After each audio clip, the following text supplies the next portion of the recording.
Vous êtes sur France 24 et vous avez raison. Bienvenue dans votre journal de l'Afrique. À la une ce soir, 4 millions de Soudanais ont fui leur pays depuis le début de la guerre qui mine leur pays. Parmi eux, 800 000 se sont retrouvés au Tchad en tant que réfugiés, un pays pauvre sur qui pèse une crise humanitaire sans précédent. Nous irons sur place dans ce journal. Nous irons aussi en Tunisie où le phénomène des suicides par le feu prend une ampleur inquiétante. Depuis l'immolation du vendeur ambulant Mohamed Bouazizi en 2010, le début de cette année, près d'une vingtaine de cas ont été déjà recensés, un phénomène encore tabou dans le pays. Reportage à suivre. 10 mai, la France commémore l'abolition de l'esclavage. Plus de 12 millions d'Africains ont été déportés entre le 15e et le 19e siècle dans le cadre du commerce triangulaire, une tragédie humaine reconnue comme un crime contre l'humanité par la loi Taubira de 2001. Aujourd'hui encore, la mémoire de l'esclavage soulève des questions brûlantes entre Antilles et Afrique. Focus sur cette mémoire vivante avec Fanny Glissant qui signe la production d'un nouveau documentaire puissant aux origines de l'esclavage. Les derniers bombardements dans l'est du Soudan poussent de nouvelles vagues de civils vers le Tchad. 4 millions de Soudanais ont fui leur pays depuis le début de la guerre, selon les derniers chiffres de l'ONU. Parmi eux, près de 800 000 Soudanais ont trouvé refuge au Tchad. Une charge pour un pays aux faibles moyens et dont le système humanitaire supporte une crise sans précédent. Correspondance d'Harold Girard. Il y a quelques semaines, dans le plus grand camp de réfugiés au Tchad, nous avions pu nous entretenir avec plusieurs de ces rescapés soudanais qui ont fui les atrocités sur leur territoire. Les forces de soutien rapide qui se sont rebellées il y a un peu plus de 2 ans contre le pouvoir central de Khartoum sont régulièrement accusés par ces civils depuis le territoire tchadien d'exactions à répétition contre eux, des exactions qui ont contribué à l'arrivée de plus de 250 000 réfugiés soudanais sur le sol tchadien depuis le début du conflit. J'étais en train de prier, une voiture s'est arrêtée devant chez moi, il y avait mes enfants et mes petits-enfants dans la maison, et ils sont entrés comme ça en tirant.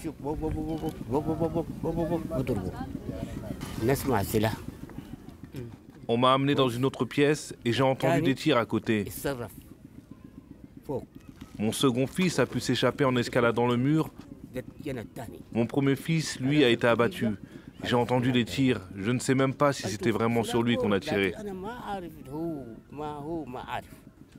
Après ça, nous nous sommes tous dispersés en fuyant.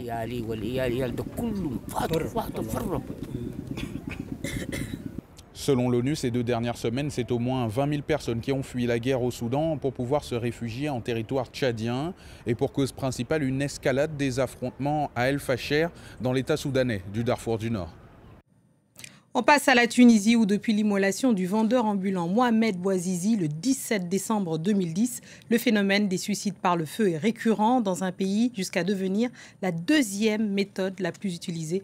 Depuis le début de cette année, près d'une vingtaine de cas ont été recensés au centre de traumatologie des Grands Brûlés, un phénomène encore tabou dans le pays sur lequel nos correspondants Lilia Blaise et Hamdi Tili ont enquêté. À Sousse, la mère de Ahmed, 20 ans, qui s'est immolée le 6 février dernier, pleure encore son fils. Il a succombé à ses brûlures après s'être mis le feu devant un poste de police. D'après sa mère, il avait rencontré beaucoup de problèmes pour obtenir le renouvellement de sa carte d'identité. À chaque fois qu'il allait au poste de police, il y avait un problème. On l'arrêtait temporairement, on l'humiliait d'après ce qu'il me racontait. Une fois, il m'a dit « Je vais me brûler, maman, j'en ai marre ». La version de la justice parle d'une frustration liée à une somme d'argent qui lui aurait été confisquée suite à un soupçon de consommation de drogue. L'acte d'Ahmed avait provoqué une nuit d'affrontement entre les jeunes de son quartier et la police. Puis le calme est revenu.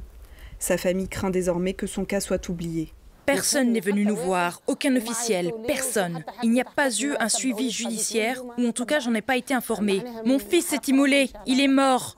C'est comme s'il avait été ignoré. Je veux que la justice enquête sur les causes qui ont mené à son geste. Le phénomène des immolations en Tunisie touche diverses couches socio-professionnelles, avec une moyenne d'âge de 33 ans. Un geste revendicatif qui montre que les problèmes sociétaux ayant mené au soulèvement de 2011 sont encore présents, selon ce psychologue.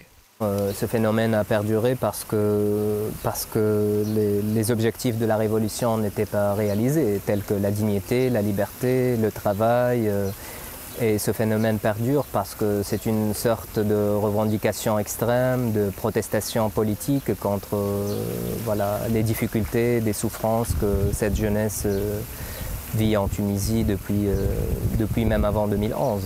Dans 60% des cas, le suicide se déroule dans un lieu public, souvent face à un symbole de l'État. Et c'est un cri contre ces institutions aussi, donc c'est pas par hasard que ces personnes choisissent ces lieux. Face à la recrudescence du phénomène, certains soutiens au président Kais Saied ont parlé de complot. Les autorités, elles, évoquent des personnes atteintes de troubles mentaux. C'est une date qui oblige à se souvenir, à comprendre, mais aussi à transmettre. Le 10 mai, la France commémore l'abolition de l'esclavage, une histoire lourde marquée par des siècles de traite négrière, d'oppression, de déshumanisation, mais aussi de résistance. Notre focus ce soir s'intéresse à la mémoire de cette histoire partagée entre les Antilles et l'Afrique, souvent douloureuse, parfois conflictuelle. Et avant de retrouver notre invité, on se rend en Côte d'Ivoire, dans le village symbolique de Kanga Niassé, où une cérémonie était organisée par le collectif des Antillais et Guyanais du pays. Reportage de Julia Guggenheim. Christiane Taubira s'est déchaussée avant de recevoir le banc purificateur. Comme avant elle, des milliers d'esclaves qui prenaient ici un dernier bain censé leur faire oublier leur passé avant d'embarquer sur le fleuve Bandama vers la côte ivoirienne, puis vers les Amériques. Oui, vous avez la bénédiction de cette rivière. Entre 100 et 200 000 esclaves seraient partis de la Côte d'Ivoire, soit 1 à 2% de la totalité des victimes. Honorer leur mémoire est un devoir pour celle qui a rédigé la seule loi du monde qui reconnaît la traite négrière comme un crime contre l'humanité. Reconnaître un crime contre l'humanité, cela indique, compose très clairement, que ce crime est imprescriptible et que jamais ne s'éteignent les effets de ce crime.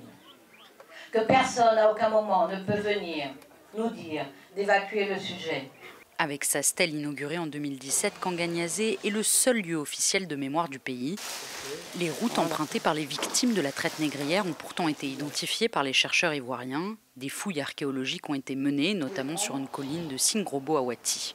Voilà, cet élément qu'on a trouvé sur le site est un vase de type européen qui prouve qu'il y a eu des contacts, des commerces entre ces populations et les Européens par les intermédiaires qui étaient des marchands d'esclaves.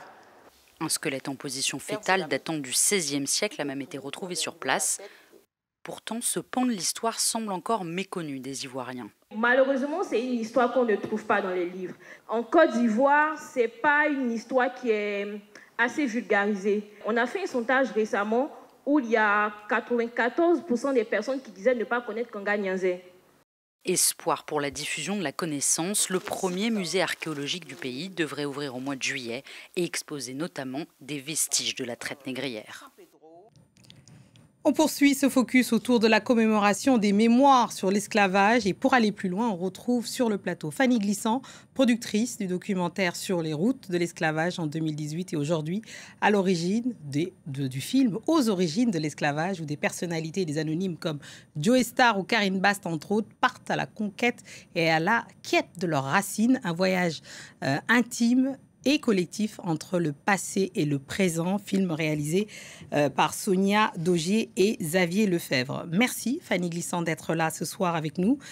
Merci de m'accueillir. On se souvient tous de Sur les routes de l'esclavage, une fresque historique bouleversante et un regard assez particulier d'ailleurs sur cette histoire. Vous revenez avec un format, une idée de format original différente. Comment est née cette histoire ?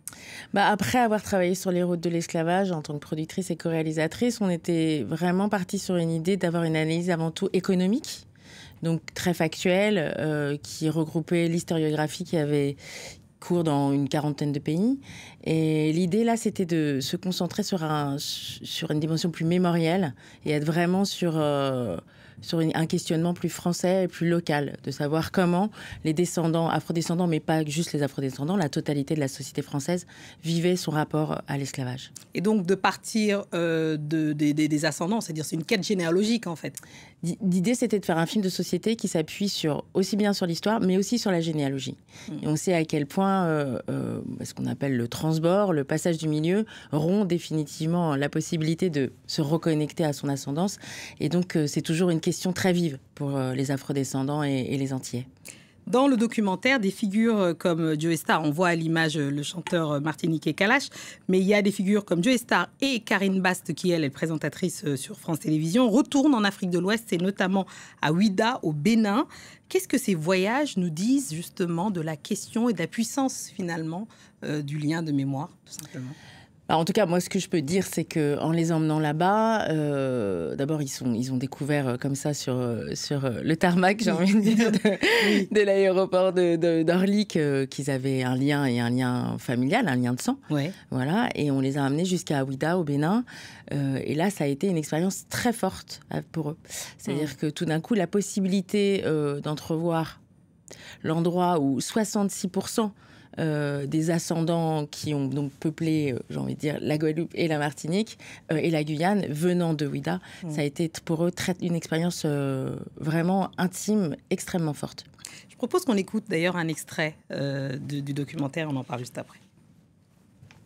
Ce n'est pas juste une histoire de colonie et colonisés, ce n'est pas juste une histoire d'afrodescendants, mais cette histoire, en fait, nous concerne tous. Joe Star, dans l'extrait qui dit que cette histoire nous concerne tous. Comment on peut justement faire passer le message au plus grand nombre en disant que cette histoire, c'est pas simplement l'affaire, ou en tout cas la part des afrodescendants? Je crois qu'on a essayé vraiment de trouver une ligne tierce, c'est-à-dire que d'un côté, vous avez la victimisation, voilà, qui est un chemin compréhensible. De l'autre côté, la possibilité aussi de porter une forme de culpabilité, donc une culpabilisation très grande. Je pense que ce qui était important pour nous, c'est de trouver la possibilité d'une mémoire partagée, c'est-à-dire il fallait interroger aussi bien des descendants de négriers, des descendants d'armateurs, des descendants de propriétaires, parce que de s'intéresser juste aux descendants d'esclaves, pour moi, c'était une histoire tronquée. Et donc, c'était vraiment l'idée de réconcilier ces deux mémoires pour comprendre ce phénomène dans sa globalité. Ce retour à Ouidah nous permet de poser la question entre le lien avec l'Afrique aussi, qui est souvent l'objet aussi d'une question assez délicate, un certain malaise entre les Antillais et les Africains autour de cette question des mémoires de l'esclavage. Certains Antillais reprochant le silence ou l'absence de reconnaissance du rôle de certaines élites africaines dans la traite. Comment justement quelle piste finalement de réflexion est-ce qu'on peut apporter de solutions pour justement régler ce malaise ? Je crois que l'histoire et justement le partage des mémoires, c'est très important. C'est-à-dire que pour moi, il faut essayer de sortir d'une forme de polarisation. C'est-à-dire ce que j'expliquais tout à l'heure entre victimisation et culpabilité de l'autre. Je ne crois pas que ce soit ça. L'idée, c'est vraiment de faire ce travail historique, de le vulgariser. C'est souvent dans les trous, les absences et les non-dits que se logent, à mon avis, tous les radicalisations ou les radicalismes. Et donc, je pense que ce travail de présenter au plus grand nombre une histoire avec des faits, avec des choses avérées, voilà, et de demander aux gens de faire eux-mêmes, d'être acteurs de leur propre histoire, je pense que c'est la chose la plus importante. Et je ne citerai pas notre fanon martiniquais qui dit qu'il ne faut pas être esclave de son passé, mais je crois que c'est vraiment ce phénomène de libération par la connaissance qui me paraît important. Alors, dans les actions à saluer, en tout cas qui vont dans le bon sens, quelles sont ce qui arrive aussi bien du continent africain qu'en France, par exemple, peuvent aller dans ce... Je pense qu'il y a des petits pas qui sont faits de part et d'autre, même si on peut aussi juger qu'ils sont peut-être insuffisants. Mais voilà, Monsieur Hollande, le président Hollande, en 2015, fait un premier pas et demande pardon, par exemple, à Haïti. Là, très récemment, le président Macron a lancé une commission qui va donc analyser la question de la dette et de la dette haïtienne contractée en 1825.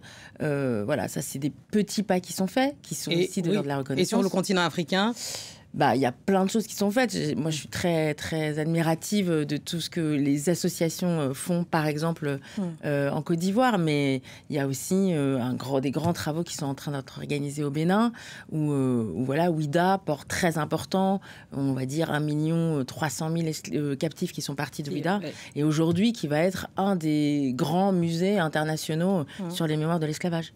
Absolument. Merci beaucoup Fanny Glissant d'être venue. C'est la fin de ce focus et ce journal. Merci à tous ceux qui nous ont suivis partout dans le monde et ce soir en particulier évidemment de Dakar à Paris en passant par WIDA. Restez avec nous car l'actualité continue sur France 24. Merci.